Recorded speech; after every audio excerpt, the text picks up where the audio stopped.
Hey guys, Jason here with the Patriot Podcast. I want to go over today's topic about Matt Gaetz and how crazy today was. And I want to give you a little insight of some strategy that I believe is going on right now. So I think that Matt Gaetz is a 5D chess move on Trump's behalf. And let me explain why I think that. So as you know, Gaetz was appointed to Attorney General, and immediately he resigned in his position. Now, it's pretty crazy if you ask me. Why would he resign from his position unless he was absolutely confident as to what was going to happen?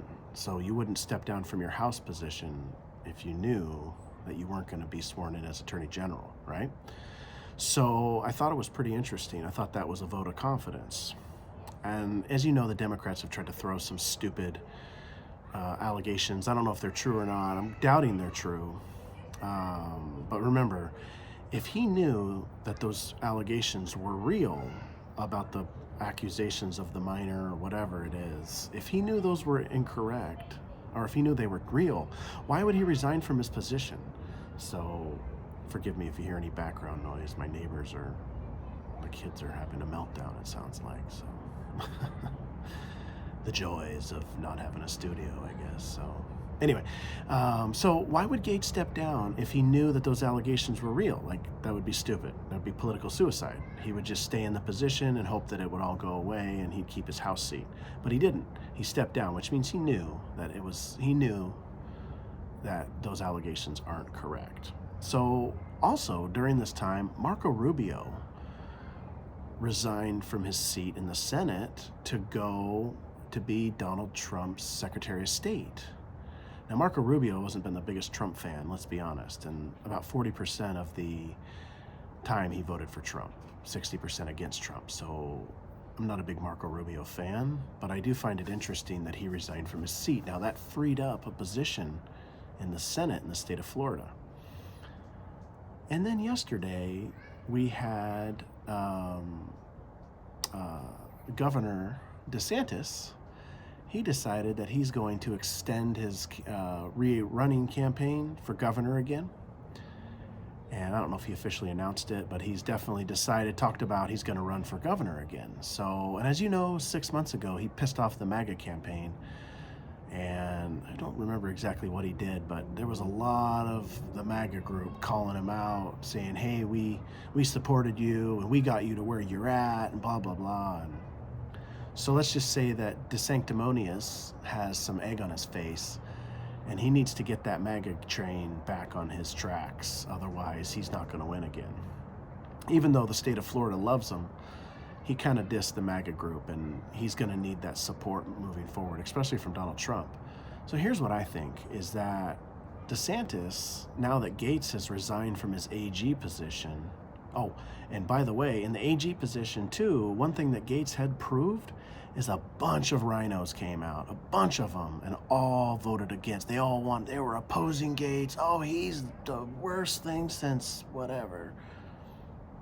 Created a little short list of rhinos, if you will, let's be honest. So now there's a group of politicians, Republicans, that are against Gaetz, and that we all know who they are now because they were loud and clear of we're going to vote against him and to sabotage Trump's campaign. So now they're on a short list.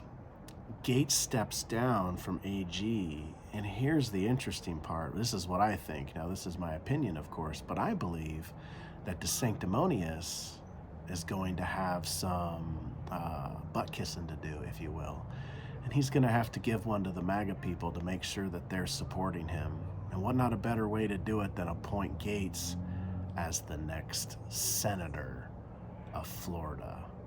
Now, isn't that interesting? Wouldn't that be a power move on Trump to do this from the whole start? Not only would he make a short list of people who were against him, exposing their true hands of being a rhino, but also switch Gaetz for Rubio as a Senate position, because Gaetz would be a far better senator than Rubio as far as electing policies and stuff. Rubio, I think, will be a great Secretary of State. Venezuela's government and all these other people, as Rubio is a Cuban immigrant. I think that he speaks Spanish, and I think he'll be able to relate more with the Central American people, and I think that'll help strengthen our relationships in Central America and South America. We already have relationships over in Europe, so we don't need anybody who can go over there. I think that Rubio would be great for strengthening those relationships down in South America and such. So isn't that interesting that now there's a position open and there's already calls for right away? I've been wanting to say this for 7 hours. I've been talking to people at work about it, telling them this is what's going to happen. Now, again, it's my opinion, but I really believe that this is the play here. Gaetz gets to switch Rubio as the senator. Trump gets a bulldog senator instead of a turncoat, wishy-washy senator like Rubio was. So anyway, I think that's awesome. And then breaking news, 50 minutes ago, Donald Trump announced his new attorney general. He's going to announce the Attorney General of the great state of Florida, Pam Bondi, as the next Attorney General for the United States. Now, I don't know much about Pam, but I know that everyone's pissed off about her right now. So once again, Trump elects a woman to a position. Remember, he's a misogynist and all these other names that they call him. But I think that's awesome. Wonder if this was the play the whole time, to draw a short list. Maybe it was a plan to get the Senate to say, hey, we'll approve Pam, but we're not approving Gaetz. Maybe that was a bargaining chip, because he knew they would never. It was kind of interesting he chose Gaetz, probably one of the biggest people that the left hates.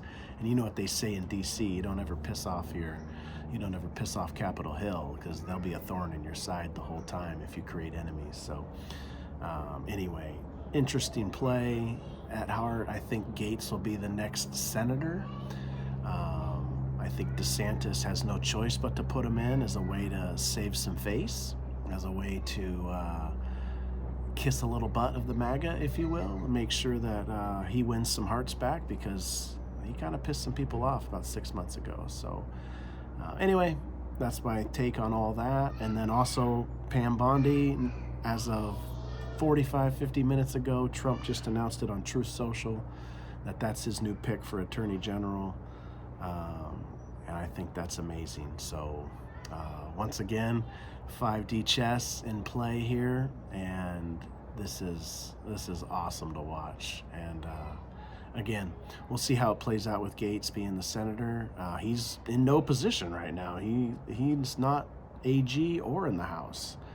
So I certainly know he's not going to surrender his position of the House. And then today, Gaetz' wife gave a tweet on Twitter, or X, that says, "The best is yet to come," and she capitalized BEST. So obviously everyone knows what's going on. It's no secret to them. This is their play.